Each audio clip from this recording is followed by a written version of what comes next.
اللہ نے قبول نہ کیا تو پھر کیا ہوگا؟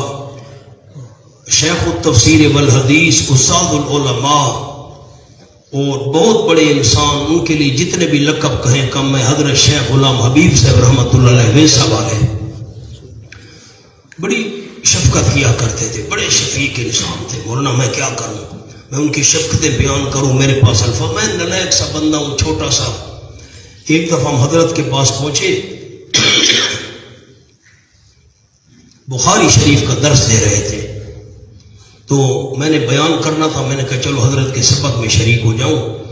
تو میری قد تو چھوٹی ہے، آپ کو پتہ ہے، تو ان کے پاس جو پختون طالب علم پڑھ رہے تھے نا، تو ان کی قد بڑی بڑی تھی، تو میں ایک مولوی صاحب کے پیچھے جا کر بیٹھ گیا، تو اس کی قد جو لمبی تھی نا، تو میں چھپا ہوا بیٹھا ہوں، سبق میں سنتا رہا۔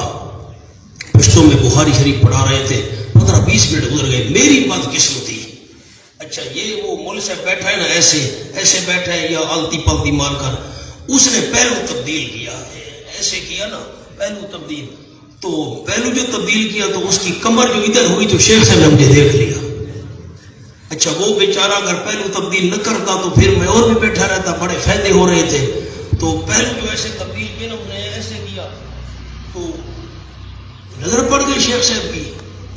اچھا میں اب یہ اپنے لیے لفظ نہیں سمجھتا ٹھیک، مجھے بہت تکلیف ہوتی ہے، لیکن میں ان کے لفظ نقل کر رہا ہوں۔ انہوں نے کہا علامہ صاحب، میں کوئی علامہ نہیں ہوں، جو مجھے علامہ کہتے ہیں مجھے بڑی تکلیف ہوتی ہے۔ میں نے بھی آپ کو صبح بتایا ہے کہ علامہ تو مولانا گنگوئی تھے، تو بند کر، آگے لفظ بھی نہیں کہا، بند کر دیا۔ میں بڑا چیخا چلا، میں نے کہا حضرت میں سبق سننے آیا ہوں شیخ صاحب، انہوں نے کہا نہیں، ایک لفظ آگے نہیں بولا، بات ادھوری چھوڑ دی، بخاری شریف بند کر دی۔ پشتوں میں کہا، میں تو سمجھتا ہوں پشتوں میں کہا بھائی آپ زیارت کرو، ان کی ملاقات کرو، علماء کی زیارت بھی ثواب اور عبادت ہے۔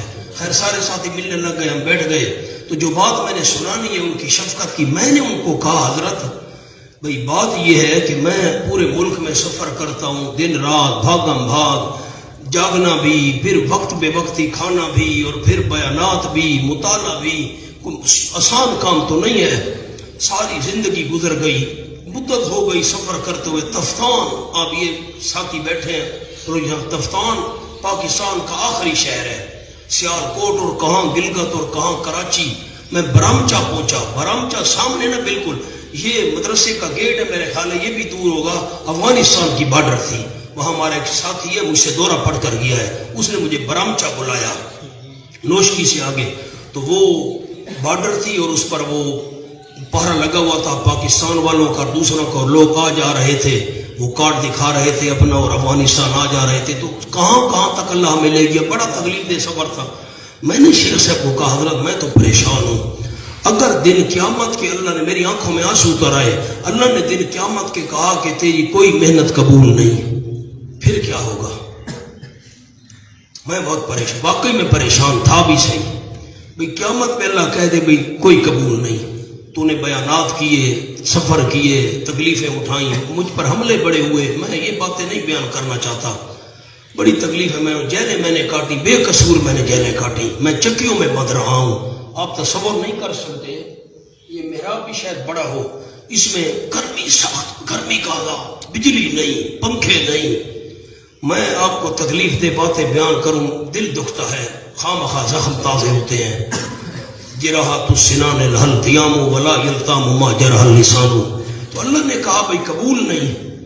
شیخ صاحب مسکرائے، شیخ غلام حبیب صاحب رحمۃ اللہ فرمائے آپ تھکے تو نہیں؟ یہ جو آپ کام کر رہے ہیں، میں نے کہا میں تھکا تو نہیں ہوں۔ انہوں نے کہا بس پھر ٹھیک ہے، یہ قبولیت کی نشانی ہے، میں قرآن سے دلیل دیتا ہوں۔ میں حیران ہو گیا، بھائی حضرت شیخ صاحب قرآن سے کیسے دلیل دیں گے؟ شیخ صاحب نے، آپ نے قصہ پڑھ لیا، میری طرف دیکھیے گا، شیخ صاحب رحمہ اللہ نے فرمایا کہ حضرت موسیٰ علیہ السلام، یوشع علیہ السلام جب تک منزل پر نہیں پہنچے تھے تو نہیں تھکے تھے، اور جب منزل سے ہٹ گئے تو لقد لقینا من سفرنا ھذا نصب، ہم تھک گئے ہیں۔ معلوم ہوتا ہے کہ انسان منزل کی طرف جا رہا ہو نا، سیدھا جا رہا ہے، ٹھیک ہے، منزل آگے آئے گی تو بندہ نہیں تھکتا، منزل سے ہٹ جائے تو بندہ تھک جاتا ہے۔ آپ نہیں تھکے تو ٹھیک جا رہے ہیں، یہ قبولیت کی نشانی ہے۔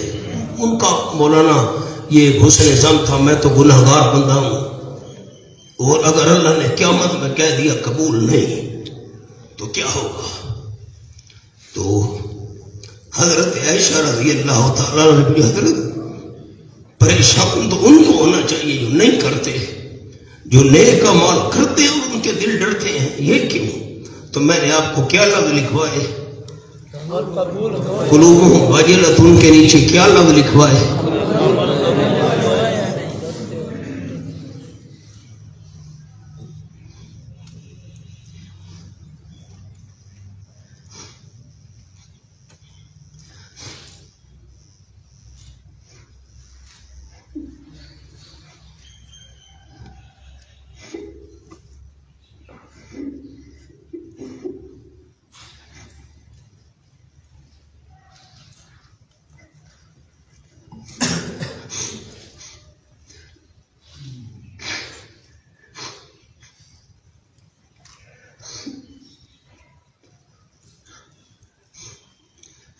اس لیے آپ کی منت کیا کرتا ہوں کہ قبولیت کی دعا ہر وقت کرنی چاہیے۔ اگر اللہ نے قیامت میں کہہ دیا قبول نہیں، ہماری ساری محنت تو ضائع ہو گئی نا۔